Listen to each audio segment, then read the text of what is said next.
Hi everyone. So myself Anas and I'm back with a question on data sufficiency in the special series by IMS. So please pause the video and you can take up to 2 minutes and try this question and then join back for the discussion. I hope you all must have given your best for this question. Now let's see how can we solve this in the best possible manner. Okay. Before that, I like to write a shorthand representation of the options of the data sufficiency question. Because the options are always the same, it's a better idea that you remember those options, right? Okay, so be with me. So option A will be true when statement 1 alone is sufficient, but statement 2 alone is not sufficient. Option B will be correct when statement 2 alone is sufficient, but statement 1 alone is not sufficient. Option C will be correct when both statements together sufficient, but neither statement alone is sufficient, right? And option D when both the statements sufficient, and option E when neither statement 1 alone is sufficient, nor statement 2 alone is sufficient, and neither after combining they are sufficient. So please remember this shorthand representation. Okay. All right, so let's solve this question. Question says if x is an integer lies in between 30 and 40, what is the value of x? So first point to note that this is a value DS question. And in a value DS question, we are always looking for a unique answer so that we can declare that the statement is sufficient. Okay, let's move forward. The statement 1 says that, and before that, let me write the part of the question so that I do not forget anything. So we have to find the value of x, and x lies in between 30 and 40. Okay, statement 1. It says that when x plus 2 is divided by 4, the remainder is 3. Okay, I will teach you a method now. How can you read it very quickly in terms of x, right? Be with me. Understand this concept and you will be able to solve this question really fast. Okay, so I'm writing some numbers here. Okay, yeah, so I'm writing some numbers here, guys. Just be with me. So let's say I write 4, 5, 6, 7, 8, 9, 10, 11, and a 12. Okay, now I want to divide them by 4 and wants to see what will be the remainder. Okay, ready? Yeah, 4 divided by 4, remainder will be 0. 5 divided by 4, remainder will be 1. 6 divided by 4, remainder would be 2. 7 divided by 4, remainder would be 3. 8 divided by 4, remainder is 0. 9 divided by 4, remainder is 1. 10 divided by 4, remainder is 2. 11 divided by 4, remainder is 3. And 12 divided by 4, remainder is again 0. Try to observe, right, that there is a pattern always in the remainders, right? Okay, so it will going to follow if you keep on writing the numbers. All right, so what we have to learn from here, point number 1, that whenever a number is divided by a number, right, let's say x, right, and obviously both of them are positive integers. So whenever a number is divided by x, right, the possible remainders will always be from 0 to x minus 1. Okay. Second point to note is if n divided by x, let's say remainder is coming out to be 1. Okay. Then n plus 1 divided by x will give you remainder equals to 2. All right. All right. So this is the way how we have to understand this. Okay. So if let's say I take n as 4 in this case. So when 4 is divided by 4, remainder was 0. When n plus 1 was divided by 4, remainder was 1. When n plus 2 divided by 4, remainder was 2. When n plus 3 divided by 4, remainder was 3. And when n plus 4 divided by 4, remainder was 0 back. So 0 again is coming back. So whatever remainder n is giving, right? Whatever remainder n is giving, the same remainder you will get if you take number of steps equal to the divisor. Try to understand this. So just see the gap between n and n plus 4. The gap is of 4, right? Equal to the divisor. And hence, the remainder will repeat, right? You can see that remainder is repeating itself. So whenever, so you can think like this, an easy way to understand this. In this point, let me only jot it down. So I can say that whenever n divided by x is giving you remainder, let's say r, okay, then n plus x when divided by x will give you again remainder equals to r. So these 3 points that we have learned in this discussion will make this question really very simple. Be with me. Statement 1, it says that when x plus 2 is divided by 4, remainder is 3. Can you tell me what will be the remainder when x plus 3 going to be divided by 4? Follow the pattern, right? The pattern of remainders will be as it is. Okay, so after 3, the remainder is 0, right? Hence, x plus 3 is exactly divisible by 4, right? What about x plus 1, guys? What will be the remainder when x plus 1 divided by 4? Just reduce the remainder by 1, right? Because before 3, the remainder has to be 2.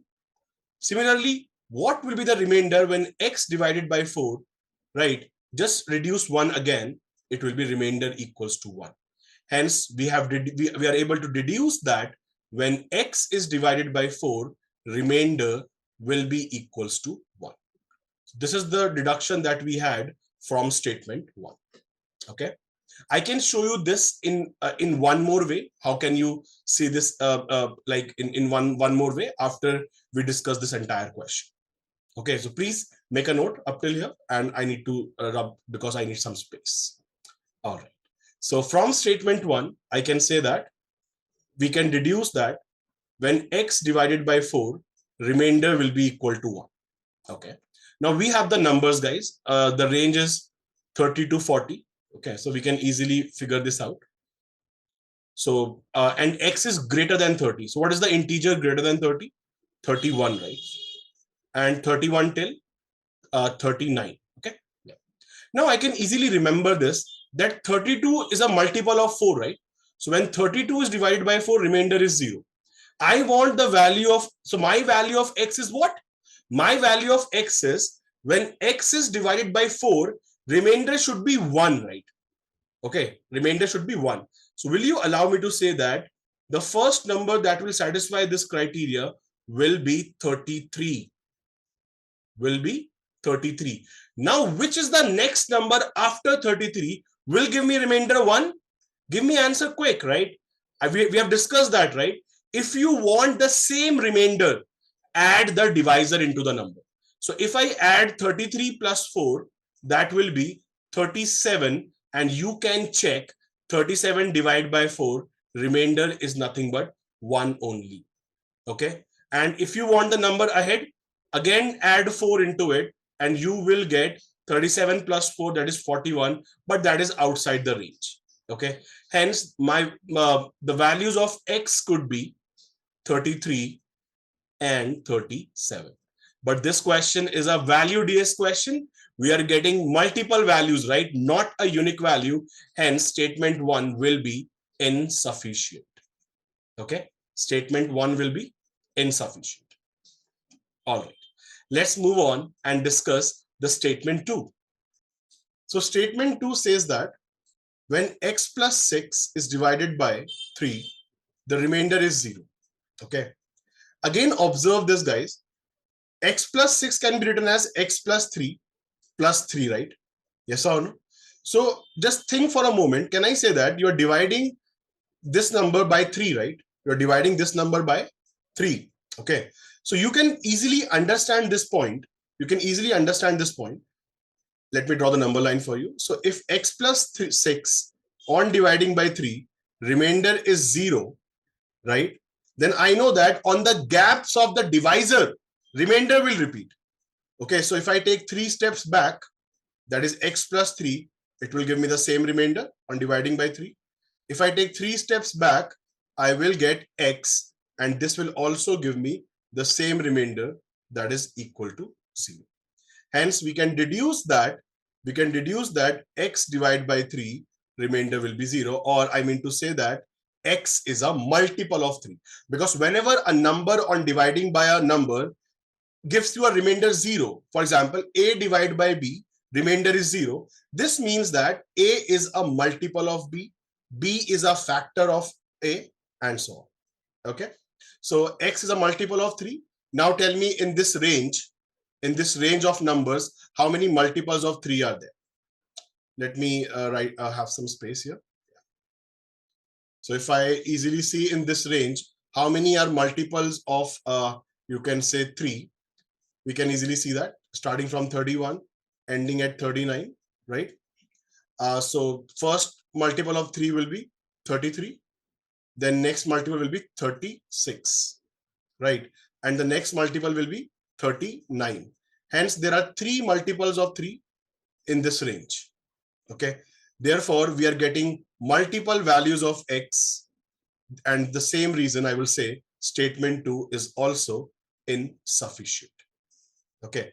And please don't forget, whenever statement 1 is insufficient, you can quickly eliminate option A and D.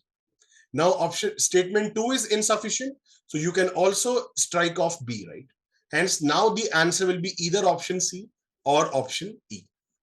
All right, let's move on and see this out. So as per statement 1, we have seen that the possible values of X could be, we want remainder 1, right? So 33 and 37. And as per statement 2, the values of X was 33, 36, and 39. Okay. Now, the next step is you have to combine the statements. You have to combine the statements, right? And now you have to see such value of X that will satisfy both the conditions. So now you have to confirm that the value of X when divided by 4, remainder is 1. And the value of X when divided by 3, remainder is 0. So you have to make sure that the value of X will satisfy both of them. And we know that the values of X that is satisfying this in the range of X was nothing but 33 and 37. And in the second statement, the values was 33, 36, and 39. Now, when I combine them, there is only one common value of X. This means that only 33 can satisfy statement 1 and statement 2 simultaneously. Therefore, after combining, the value of X that is satisfying both the statements will be only X equals to 33. And we are getting a unique value after combining. That makes statement, both of them after combining, sufficient, right? Hence, the answer will be option C. All right. Thank you very much. I was saying that I will be telling you one more method, right? The method is like this. Be with me. For statement 1, if you observe, they want to say that when X plus 2 is divided by 4, remainder was equal to 3. I hope you all remember dividend equals to divisor into quotient plus remainder. If you want example, be with me. Let's say I give you example, 24 divided by, let's say 7, right? 7 threes are 21. Okay, and the remainder is 3. All right. So you can see that 7 is the divisor, 3 is the quotient, this 3 is the remainder, and this 24 is the dividend. And you can see that 24 is equals to 7 into 3 plus 3, divisor into quotient plus remainder. Okay, absolutely. So what you need to understand is I can write this in the form of dividend equal to divisor into quotient plus remainder. Observe how. So dividend is X plus 2. So X plus 2 equals to divisor is 4. Quotient there might be some quotient for sure. And the remainder is 3. So I can write X plus 2, right? Let me rewrite this. Yeah. So I can write X plus 2 equals to 4 into Q plus 3. Now observe, I can simplify this as X equal to 4 into Q plus 1, right? Now think for a moment, X equals to 4 into Q plus 1 will help you in reducing what, right? So X is the dividend, 4 is the divisor, Q is the quotient, and 1 is the remainder. Hence, we can conclude that when X divided by 4, remainder is 1. So that could be another way of simplifying the statement, right? as I shown you in the previous example. So this could also be the way you could have solved the you could have analyzed these statements. All right. So now please apply the method, right, that I taught you. Okay, in a variant question, and please don't forget to post your answers in the comment section.